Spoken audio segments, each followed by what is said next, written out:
MCB जिले के मनेंद्रगढ़ परिक्षेत्र के महोरपारा बीट में वर्षों से रह रहे आदिवासी परिवार प्रशासनिक दमन का आरोप लगा रहे हैं। वन विभाग पर 3 बार आशियाने तोड़ने और लगातार नोटिस थमाकर बेदखली की धमकी देने का आरोप है। हाल ही में डिप्टी रेंजर द्वारा जारी नया नोटिस आदिवासियों में दहशत पैदा कर रहा है। न्याय की गुहार लगाते हुए परिवारों ने राष्ट्रपति, कलेक्टर और डीएफओ को चिट्ठी भेजी है, जिसमें पूछा गया है गैर आदिवासियों को पट्टे मिल सकते हैं तो वन आश्रित आदिवासियों को उनका अधिकार क्यों नहीं। आदिवासी समुदाय अब वन अधिकार अधिनियम के तहत न्याय की मांग कर रहा है। यूनाइटेड न्यूज ऑफ एशिया के लिए मनेंद्रगढ़ से प्रदीप पाटकर की रिपोर्ट। खोदते हैं, रोज पानी पीते हैं, रोज कमाने जाते हैं। रोज अगर कमाने नहीं गए हैं तो हमारे घर में खाने को बच्चे तरस जाते हैं, हम क्या खिलाएं।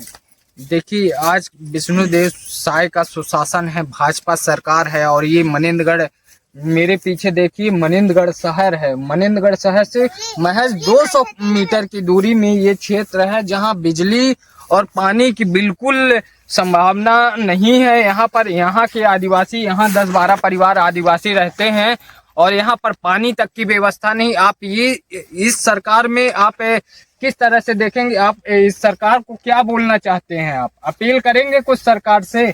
हाँ। आपके पास ना बिजली है, ना पानी है, ना घर है, ना तो जमीन है, आप क्या बोलेंगे? हमको पानी चाहिए, घर चाहिए, बिजली चाहिए, जमीन चाहिए और क्या चाहिए। दादा, आपका 3 बार वन विभाग ने ये घर तोड़ के गिरा दिया, इस विषय में आप क्या बोलेंगे? हमको घर चाहिए, घर चाहिए। देखिए, ये आदिवासी हैं, ये हमारी माता राम है, ये कुछ बोलना चाहते हैं। हम यहाँ से नहीं जाइए, हम यहाँ 4 बेड तोड़ दिया, चाहे वो मॉडल कर दे, वहाँ मॉडल कर खुद भेज रहा है, हम ना जाओ, हम रहते हैं।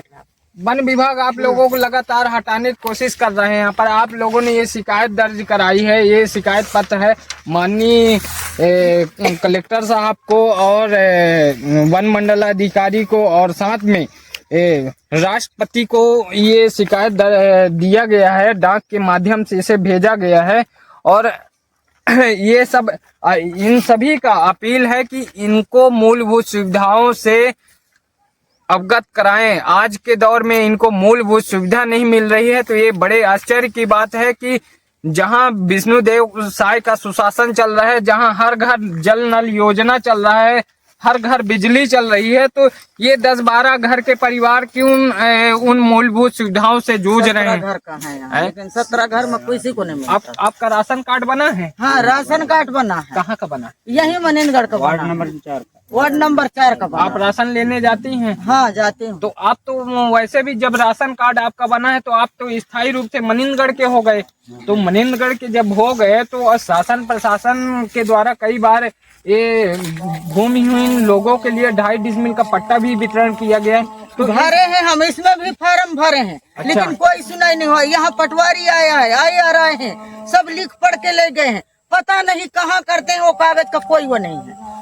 कई बार हमसे लिखा पढ़ी करवाए हैं, कई बार यहाँ से लेके डिपो में बुला के IR साहब भी बुलवाए हैं, तो हम उनके नाम से गए हैं, लेकिन वहाँ नहीं थे। और यहाँ से आपको 3-3 बार घर तोड़ के हाँ, घर तोड़ देते हैं। अभी भी बोल रहा है बंजारा साहब कि हम घर तोड़ के जो तुम्हारे पास डेक्ची तो बढ़िया वो सब उठा के हम जब्ती कर देंगे। कौन है बंजारा साहब? यह बीट गार्ड है। बीट गार्ड है। इस मनेंद्रगढ़ वन परिक्षेत्र के बीट गार्ड के द्वारा इनको धमकाया जा रहा है कि अगर नहीं छोड़ के जाओगे तो हम आपका हंडी बर्तन सब कुछ फेंक देंगे, जब्त कर देंगे और आप घर गिरा देंगे। तो इसके पीछे ये जो जगह खाली है, इसके लिए रेंजर साहब बोल रहे थे कि उस पर आप लोग चले नहीं, जाओ। जो बस्ती तरफ फेंके हुआ है वो मैं बोल रहे हैं, वो हम बोल रहे हैं कि कचरा घर के सामने में जो जगह खाली है उसमें ये प्लाट वाले का अगर उठाते हो तो वही दो, अब दो तो नपीत में दे दो। हम एक बीता इसके तरफ बढ़ेंगे ना उसके तरफ बढ़ेंगे, परंतु हमारे बात कोई नहीं लेता। हमको तो जानकारी मिला है कि वो मुस्लिम समाज के लोगों के द्वारा उसको कब्जा कर लिया गया है। हाँ, यही तो बता रहे हैं। बंजारा साहब तो बोलता है कि पट्टा बन गया है उसका। तो आपका पट्टा, आप बरसों से रह रहे हो, आप बरसों से रह रहे हो, तो आपका पट्टा नहीं बन रहा है, उनका कैसे, मुस्लिम समाज के लोगों का पट्टा कैसे बन गया? अरे आदिवासी जब बोल रहे हैं कि अभी तुम्हारे यहाँ पे नहीं है, बड़े यहाँ आदमी का है। अच्छा। तो बरसों से हम रह रहे हैं, बोलते हैं इतने मिट्टी के भरा तो गिरा दिया। अरे डीएफओ साहब मनीष कश्यप जी, मैं आपको ये बोल रहा हूँ कि कैसे उस व्यक्ति का पट्टा बन गया और कहाँ से बन गया। ये आदिवासी समाज आज बरसों से यहाँ पर 17 परिवार यहाँ पर रह रहे हैं, इनका पट्टा नहीं बनवा पाए आप और इनको बेघर करना चाहते हैं। ये देखिए सरासर मनमानी है, गलत तरीका है। और मैं आपको बता दूं कि ये आदिवासी समाज राष्ट्रपति द्रौपदी मुर्मू हमारे अंबिकापुर के दौरे में आएंगे तो ये शिकायत भी करेंगे आपके लिए। क्यों? क्योंकि आप गलत कर रहे हैं, आप बार बार इनको हटाने की कोशिश कर रहे हैं। हम आपसे अपील करेंगे कि इस तरह से कार्य ना करें ताकि लोगों को भी यहीं बगल में जो जमीन है यहाँ बगल में, आप उसको खाली करवाइए ना। उसका वनाधिकार पट्टा कैसे बन गया? आप हमारे साथ चलिए, नागपुर क्षेत्र में ऐसे कई लोग हैं जिनका वनाधिकार फर्जी पट्टा बना है। आप वनाधिकार पट्टा पर कार्रवाई करवाइए ना। आप इनको वनाधिकार पट्टा दीजिए जो वास्तविकता में आश्रित हैं, उस वनाधिकार पट्टा के काबिल हैं। जिनके पास जमीन नहीं है उनको वनाधिकार पट्टा दीजिए। धन्यवाद। प्रदीप पाटकर की रिपोर्ट। आगे और बड़ी खबर के साथ मिलेंगे और इनके सहयोग के साथ आगे इस कार्यवाही को जारी रखेंगे।